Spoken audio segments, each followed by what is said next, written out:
All right, Shalom. All praises goes to Yahawah, Bahasham, Yahawashi, Bahasham, Kakwadash. Double honors goes to the apostles and elders of Great Millstone, for whom I learned the truth, and much love and peace and blessings goes out to all you hopeful elect brothers that are out there teaching the word of Yahawah, Bahasham, Yahawashi, as well as those hopeful elect brothers and sisters that are watching these videos and getting right before your power, Yahawah, Bahasham, Yahawashi. So basically, there's going to be a lesson, quick lesson.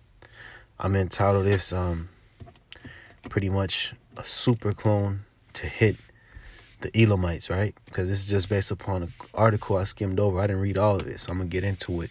Pretty much sums up that Yahawashi is still bringing judgment. He's been bringing judgment, but, the judgment is going to kick off on a whole nother level. And this is something that is to hit India, right? Which is those Elamites out there in India. Well, you also have our people out in India, right?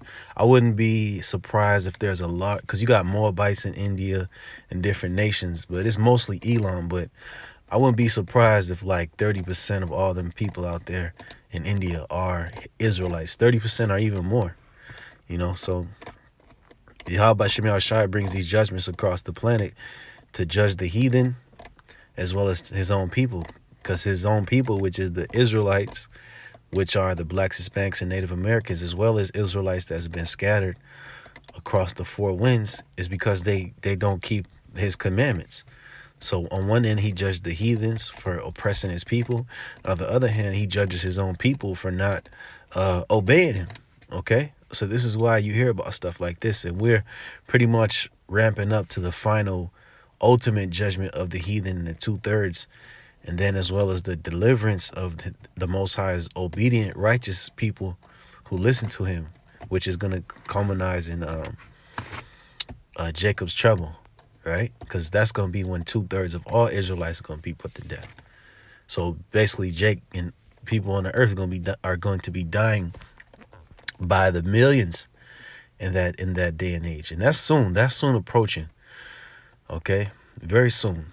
It says India, this is from The Guardian. It says India prepares to evacuate 1 million as Cyclone Amphan nears. So a cyclone is basically a tornado, if I'm not mistaken. And this cyclone has its own name. It says India is preparing to evacuate more than 1 million people with super cyclone due to hit the country this week and cause devastation in vulnerable areas.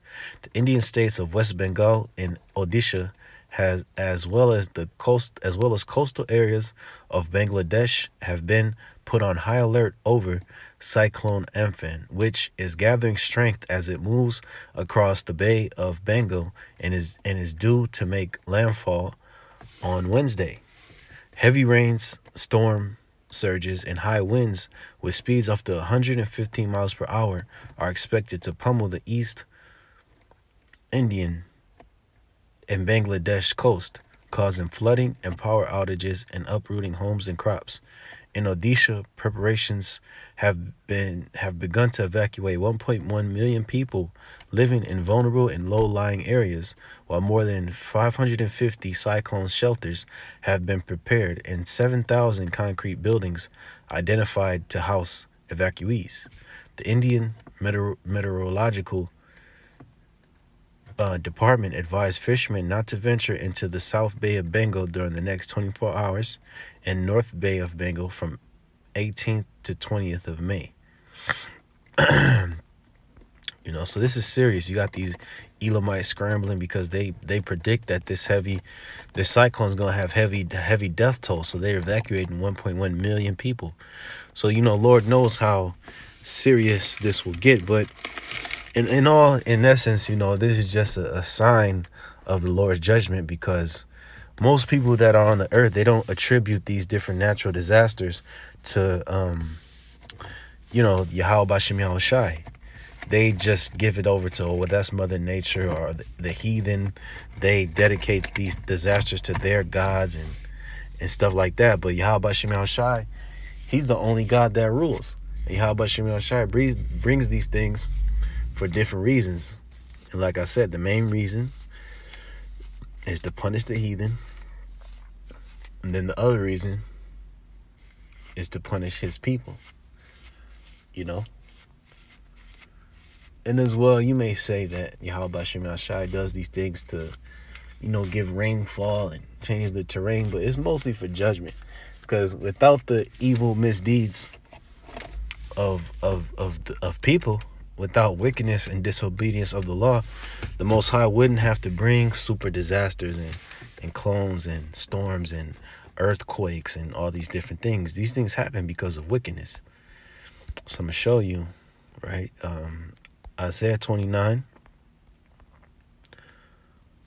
and 6, it says, "Thou shalt be visited of Yahawah of hosts, with thunder and with earthquake and with great noise and with storm and tempest and the flame of devouring fire." See?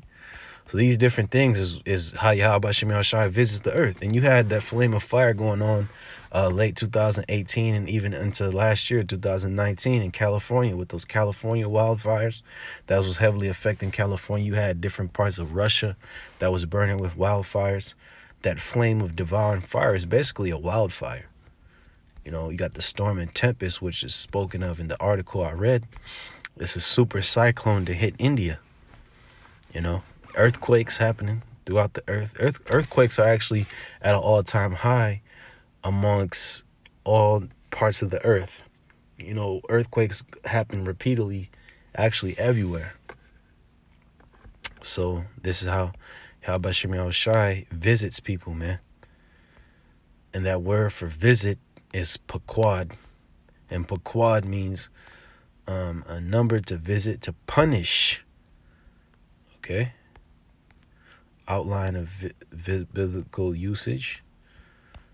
I'm going to just read the part where it says 1, Roman numeral 1. It says to attend to muster, to number, to reckon, to visit, to punish. Okay, Yahawashi punishes through these different things, these natural disasters. So these natural disasters don't just happen just because. They happen for a reason, for punishment, because it says to strike upon in the Chaldee lexicon, right? It says to strike upon or against any person or thing. So this is how the Most High strikes people. This is how he will smite you with natural disasters, because the angels of the Most High, they visit, through these different earthquakes and shit.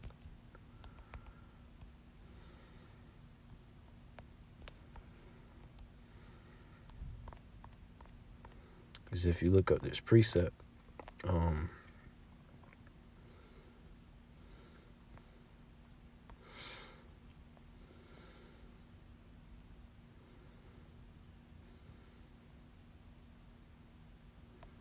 Ecclesiastes the book of Sirach, chapter 23, verse 18, it says, "A man breaketh wedlock, saying thus in his heart, Who seeth me? I am compassed about with darkness, the walls cover me, and nobody seeth me. What need I to fear? The Most High would not remember my sins." And this is what the people of the earth actually say, because they're wicked. They don't think that judgment actually comes upon them for their misdeeds, or they don't think judgment will come upon them, especially starting with the Edomites. The so-called white man don't believe in the Most High. He doesn't believe in the Most High, so that's why he goes about doing his various actions. It says, "Such a man only feareth the eyes of men, and knoweth not that the eyes of the Lord are 10,000 times brighter than the sun, beholding all the ways of men, and considering the most secret parts. He knew all things ere ever they were created. So also after they were perfected, he looked upon them all." You see? So Yahawashi, the point is, his eyes are 10,000 times brighter than the sun. And they behold everything. They behold the deeds of men. They behold, pretty much everything that goes down on the planet Earth, down to a plant growing, down to animals roaming the earth, and especially the deeds of men, because that's what Yahawashi takes into account. Because as it stands, the natural elements, as far as animals and plants and so forth, they're not held to the same standard as men, because they do in accordance to how they were designed. So when it comes to man, man was designed to be upright. Like the scriptures say, they have sought out many inventions, though.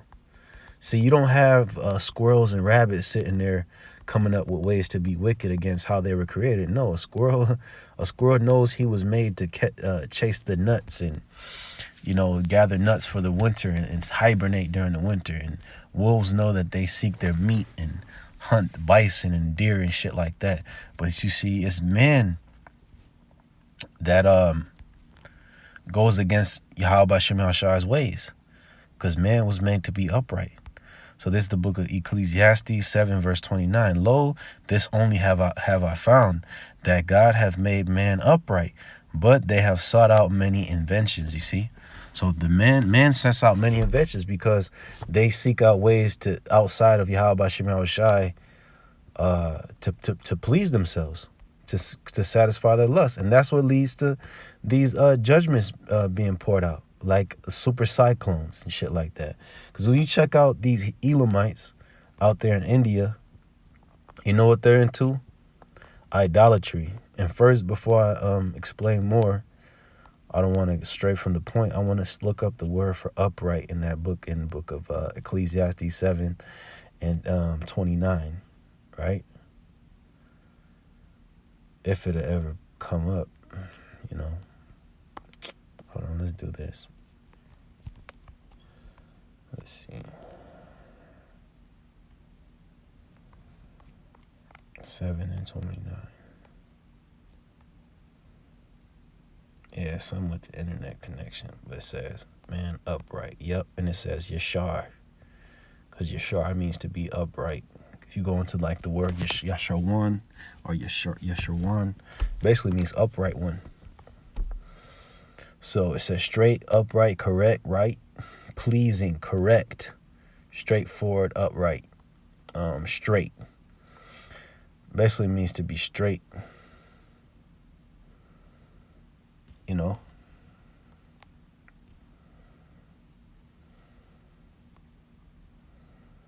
So basically, the inhabitants of the planet Earth were made to obey the will of Yahawashi through the law. But you see, of all the nations, the Most High designed a special people to set that example, and that was the Israelites. But since we are in this flesh, the fulfillment of man being upright won't happen until the Israelites are empowered and we're able to execute our laws and the judgments upon the heathen. So then that's when the Most High's true intention for man will be fulfilled. So now, since we live in this time where man is able to seek after the lust of his flesh, especially given that Esau Edom is the ruler of the earth, he disregards the commandments of the Lord. So therefore, the Most High pours out these judgments upon everybody. And this is what happens. But you see, it's all in within the will of the Most High, because it's set up this way for us to see the narrow entrances in order to get into the broad, so to speak, in order to go through the straight, the troublous. I'm Salaki, man. I'm not thinking of the right word, but basically this, a messed up position where we're in, to actually learn from it, and then through learning of the process of evil, then that's when we get to the good, So that's like the bigger picture behind why everything is happening. So let's go to Habakkuk chapter 2 Samuel chapter 2 verse 6. It says, Yahawah, Bahasham Yahawashi, kill it, right? And the reason why it's Bahasham Yahawashi is because we don't have access to Yahawah directly now. So now we got to do it Bahasham Yahawashi, in the name of Yahawashi. And as well, all judgments were committed to Yahawashi. So now Yahawashi is the one killing people, because the Most High gave him his will. So now Yahawashi executes the judgments and tells the angels what to do. It says, the Lord killeth and maketh alive. He bringeth down to the grave and bringeth up. The Lord maketh poor and maketh rich. He bringeth low and lifteth up. He raiseth up the poor out of the dust, and lifted up the beggar from the dunghill, to set them among princes, and to make them inherit the throne of glory. For the pillars of the earth are the Lord's, and he hath set the world upon them. You see? So Yahawah Bahasham Yahawashi, basically is the orchestrator of everything that happens on the earth. And that's basically what the scripture is saying, because all these different things happen to the effect that Israel could be set up. That's why he destroys people. That's why the whole entire narrative of what's going on in the planet Earth, the history, is to the effect that Israel can be set up as a people. Because it says he lifted up the beggar from the dunghill and set them among princes, and to make them inherit the throne of glory. So who's going to inherit that throne of glory? You better believe it. It's Israel. It's Israel, man. So the Lord killeth. That's why he's killing people now. That's why he's about to kill. It may happen that through this storm, it kills tens of thousands. You see, they evacuating 1.1 million people, but the storm still might get a few tens of thousands of them, a couple dozen thousand, dozens of thousands, if you will. It says,